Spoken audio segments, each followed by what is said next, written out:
और इस बीच बांग्लादेश की पूर्व प्रधानमंत्री शेख हसीना ने हिंदू संत चिन्मय कृष्ण दास की गिरफ्तारी और हिंदुओं पर जुल्म की कड़ी निंदा की है। शेख हसीना का एक ऑडियो सामने आया है जिसमें शेख हसीना बता रही हैं कि बांग्लादेश अब हत्यारों का देश हो गया है।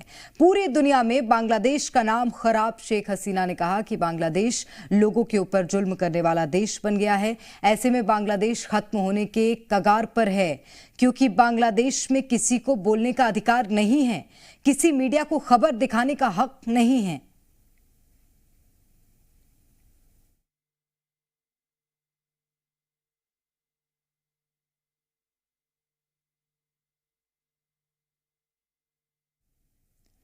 तो ये तस्वीरें आप देखिए, शेख हसीना का एक ऑडियो सामने आया है।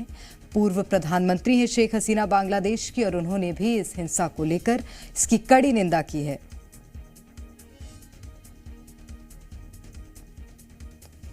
कट्टरपंथियों को लेकर शेख हसीना ने ये बयान दिया है। कहा कि बांग्लादेश की मीडिया, चाहे अखबार हो या टेलीविजन न्यूज़ चैनल, किसी के पास सही खबर दिखाने का अधिकार नहीं रह गया।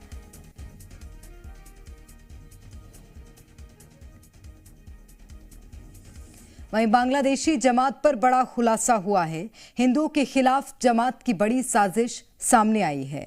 हिंदुओं पर जुल्म के लिए जमात की डायरेक्ट मदद पाकिस्तानी ISI कर रही है। आपको बता दें कि बांग्लादेशी कट्टरपंथियों ने पहले हिंदुओं के कत्लेआम का डेमो दिखाया, उसके बाद हिंदुओं के खात्मे का स्टेप बाय स्टेप प्लान दिखाया।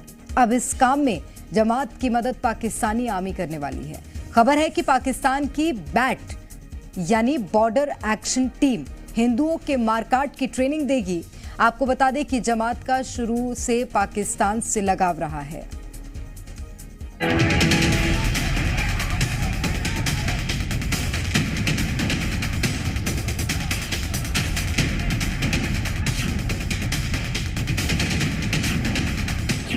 जमात की 3 तरफा साजिश का खुलासा।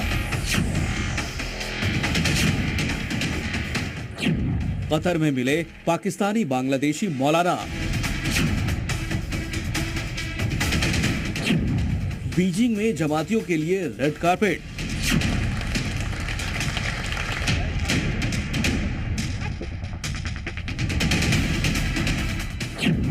लंदन में बांग्लादेशी पाकिस्तानी मौलाना की बैठक।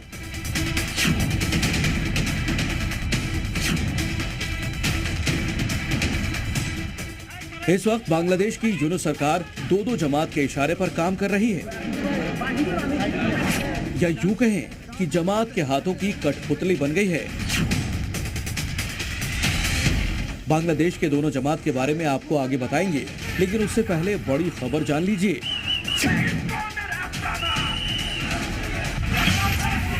बांग्लादेश में हिंदुओं पर अटैक की 3 तरफा प्लानिंग की गई। बीते 14 नवंबर को ईस्ट लंदन मस्जिद में कायदे जमीयत के मौलाना फजलुर रहमान ने बांग्लादेश और पाकिस्तानी उलेमा को संबोधित किया। कहा जा रहा है कि इस बैठक में बांग्लादेशी हिंदुओं को टारगेट करने पर लंबी बातचीत हुई। उसके बाद ड्रैगन की नई चाल सामने आई।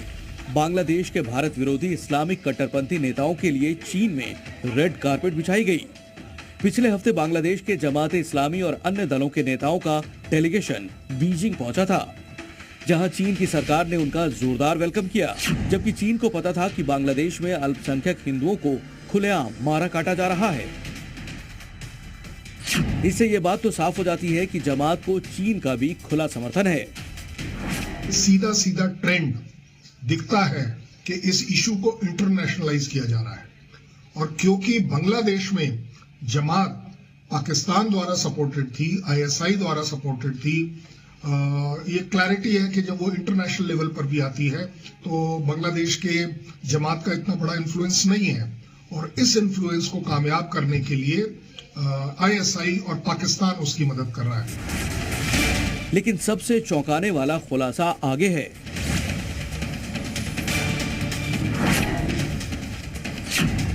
बांग्लादेश में हिंदुओं के खिलाफ हिंसा के पीछे पाकिस्तानी ISI के सीधे हाथ होने के सबूत सामने आए हैं।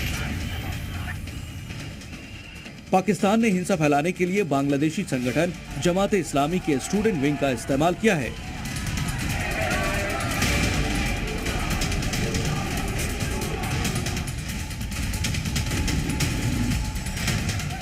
बांग्लादेश में हिंदुओं पर जुल्म की कहानी का प्लॉट कैसे लिखा गया, इसे समझना बेहद जरूरी है।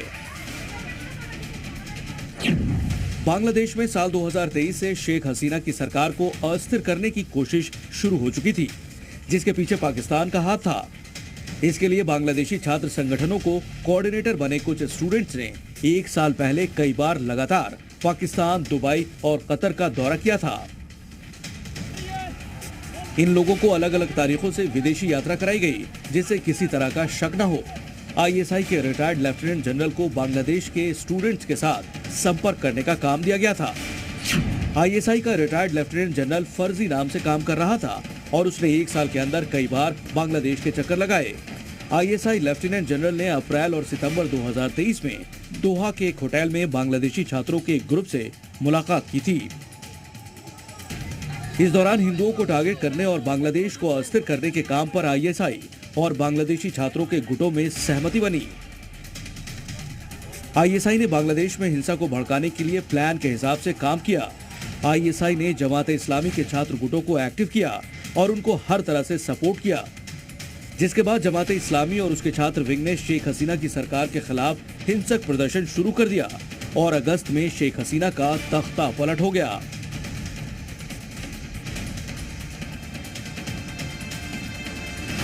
ये बहुत प्लान्ड तरीके से ये विद्रोह किया गया है, जिसमें बांग्लादेश में सत्ता परिवर्तन हुई है और उसमें इनका डायरेक्ट हाथ रहा है। यानी जो सो कॉल्ड स्टूडेंट लीडर हैं उनका डायरेक्ट हाथ रहा है।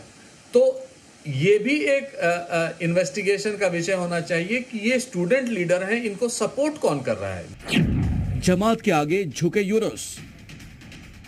बांग्लादेश के अंतरिम चीफ बनने की 1 हफ्ते के भीतर मोहम्मद यूनुस ने जमात के ऊपर से पाबंदियां हटा दी थी, जबकि पूर्व पीएम शेख हसीना ने जमात इस्लामी को आतंकी संगठन करार देते हुए इस पर बैन लगा दिया था। लेकिन जमात की ताकत को समझते हुए मोहम्मद यूनुस ने छात्र आंदोलन के 2 नेताओं को अपनी सरकार में शामिल भी कर लिया। एक बात तो यह है कि मोहम्मद यूनुस इस पूरे प्लॉट के एक बहुत इम्पोर्टेंट व्यक्ति हैं। इन्हीं ने यूरोप के अंदर भी लगातार शेख हसीना की गवर्नमेंट के खिलाफ काम किया था और वहाँ के ऊपर भी वो लगातार जमात और दूसरे जुड़े हुए थे। भारत का कट्टर दुश्मन जमात। अब यहाँ गौर करने वाली बात यह है कि जमात इस्लामी ने 1971 के युद्ध में पाकिस्तान का समर्थन किया था। बाद में एजेंडे के तहत बांग्लादेश के इस्लामीकरण के काम में जुट गई। वहीं बांग्लादेश का आतंकी संगठन जमातुल मुजाहिदीन भी फुल एक्शन में है। जमातुल मुजाहिदीन ने करीब 10 लाख से ज्यादा लड़ाकों को ट्रेन कर रखा है। कहा जा रहा है कि इसके 10 से 12 हजार आतंकी इन दिनों खुलेआम बांग्लादेश की सड़कों पर घूम रहे हैं और इसी संगठन से जुड़े आतंकी हिंदुओं को निशाना बना रहे हैं। ब्यूरो रिपोर्ट, जी मीडिया।